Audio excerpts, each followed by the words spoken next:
डाल दिया। ओके, सो 30, मैं अभी बता देता हूँ, मैं एक बार बता देता हूँ, फिर आप पूछ लेना। 31 दिसंबर के लिए पूरी तरीके से नियोजन की गई है। फर्स्ट विषय है जो इवेंट्स ऑर्गेनाइज हो रहे हैं अलग अलग रेस्टोरेंट्स में, बार्स में, होटल्स में या ओपन स्पेसेस में या क्लब्स में, उसके बारे में आज हमारी डिटेल बैठक इन सभी ऑर्गेनाइजर्स से आज सुबह हुई है और हमने एक 144 का ऑर्डर निकाला है। इसमें विशेष तौर पे लिकर सर्विस की परमिशन सुबह 5 बजे तक शासन ने दिया है 31 तारीख की रात को। इसलिए कोई भी इंडोर इवेंट हो या आउटडोर इवेंट हो, उसमें लोगों को 5 बजे तक लिकर सर्व करने की परमिशन रहेगी।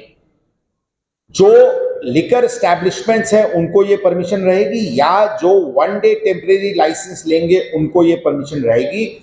जो होटल्स, ढाबे जिनको लिकर सर्विस करने की परमिशन नहीं है वो लिकर नहीं सर्व करेंगे। टाइमिंग के विषय में जो भी इंडोर इवेंट्स है उसमें लिकर सर्विस तो 5 बजे तक रहेगा, म्यूजिक भी 5 बजे तक रह सकता, उनके पार्टीज भी 5 बजे तक चल सकते हैं। जो आउटडोर इवेंट्स है, जो कि आउटडोर इवेंट्स में जो क्लोज एनवायरनमेंट नहीं है, जो आउटडोर इवेंट्स है, गार्डन्स है, लॉन्स है, यहाँ पे ये परमिशन 12 बजे तक लाउडस्पीकर की परमिशन रहेगी। लाउडस्पीकर 12 बजे तक बंद करके वो जरूर अपनी पार्टी सुबह 5 बजे तक चला सकते हैं, उसमें किसी प्रकार की कोई रेस्ट्रिक्शन नहीं रहेगी।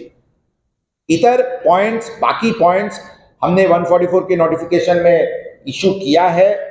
जो भी एस्टैब्लिशमेंट्स हैं जिनका दैनंदिनी जो हर दिन जो एक्टिविटी रहती है उससे अलग कोई भी एक्टिविटी अगर 31 दिसंबर को है तो उसकी परमिशन उनको पुलिस कमिश्नर ऑफिस से लेनी होगी और हम सिंगल विंडो स्कीम में ये परमिशन देने के लिए और जल्दी से जल्दी देने के लिए हमने ऑलरेडी मुहिम चला रखी है। आज बहुत सारे लोग आए थे और उनको भी परमिशन जल्दी से जल्दी दी जा रही है। विमेन सिक्योरिटी की इश्यूज हो या अंदर की कैपेसिटी की इश्यूज हो, इन सभी पे क्लियर गाइडलाइंस दी गई है कि फाइनली जो इवेंट ऑर्गेनाइजर्स हैं, महिला उसके एस्टैब्लिशमेंट्स के अंदर विमेन महिला सिक्योरिटी की विषय हो या अंदर कोई क्राइम या लॉ एंड ऑर्डर की इश्यूज नहीं हो, ये उनकी जवाबदारी रहेगी।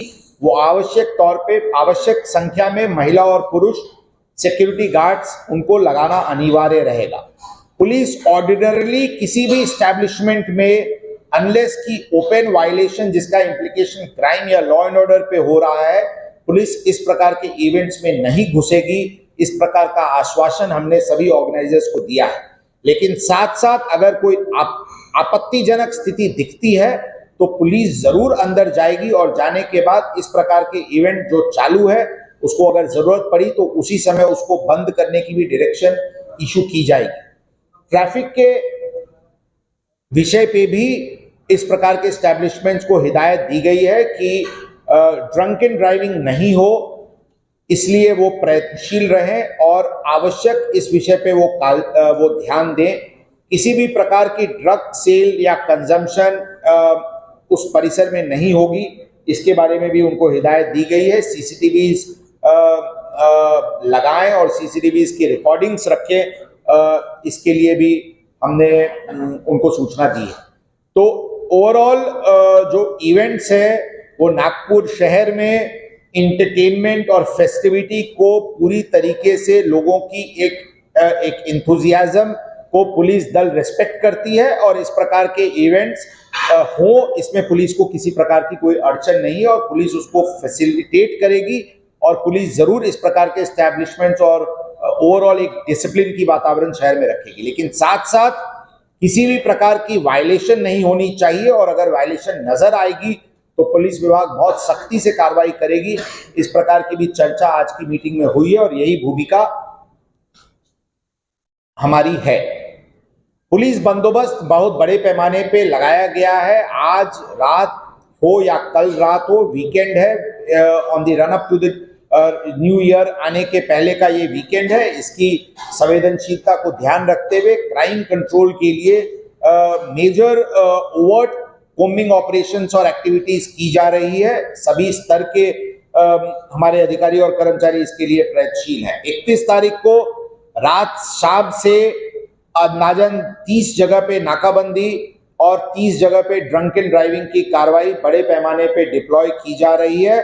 और जो ड्रंकन ड्राइविंग की जो स्पॉट्स है वो प्राइमरली 2 लेयर्स में लगाई जा रही है। एक जो बॉर्डर एरियाज हैं, जो बाहर से लोग ड्रिंक पार्टीज करके जो आ रहे हैं और वो ड्रंकन ड्राइविंग नहीं कर रहे हैं, इसलिए जो भी नागपुर ग्रामीण के तरफ से आने वाली सड़कें हैं हमारे एरिया में, उनके बॉर्डर्स पे आवश्यक जगह पे ड्रंकन ड्राइव की मुहिम लगाई जा रही है।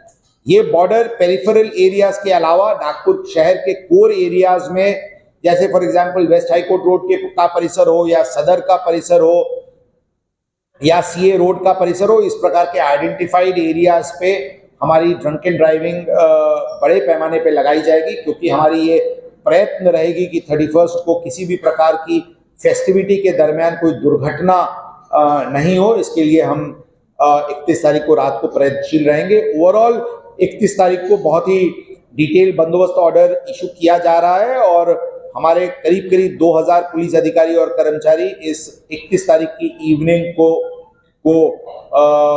बंदोबस्त में, ताकि नागपुर शहर में लोग एंथुजियाज्म के साथ और फुल फेस्टिविटी के साथ जोश के साथ अपनी ये उत्सव मनाएं, उसके लिए लेकिन किसी प्रकार की बेशिस्तता या क्राइम पे किसी प्रकार की कोई इम्प्लीकेशन नहीं हो, इसके लिए हम पूरी तरीके से तैयार हैं। इस बार क्लियर प्रकार के डायरेक्शंस हैं। हम कोई भी एस्टैब्लिशमेंट को सुबह 5 बजे तक हम नहीं बंद करवाने वाले हैं।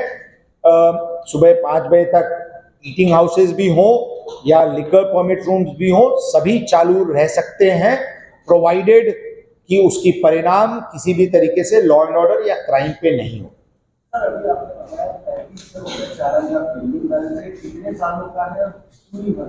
2023 का ये फिगर है 35 करोड़ के आसपास का। बेसिकली इसका रीजन ये है कि हमारी ये प्रयत्न, जब से ये 1 स्टेट 1 ई चालान की मुहिम राज्य में शुरू हुई है, हमारी ये प्रयत्न रहती है कि minimum conflict situation on the streets हो।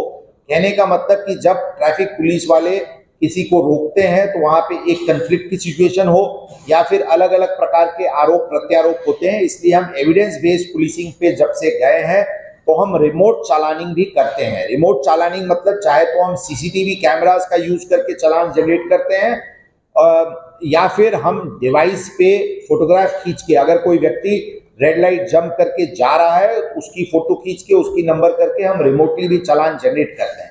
इसलिए जो पहले जो स्थिति थी कि आप वायलेटर को वहां रोकते थे और वहीं पे आप पकड़ते थे और वहीं पे आप उससे चालान वसूल करते थे, अब चूंकि रिमोट चालानिंग शुरू हुआ है इसलिए अनपेड चालान की संख्या ज्यादा होती है लोगों को। लेकिन ये ध्यान रखना होगा कि ये अब डिजिटल प्लेटफॉर्म पे चालान रहते हैं।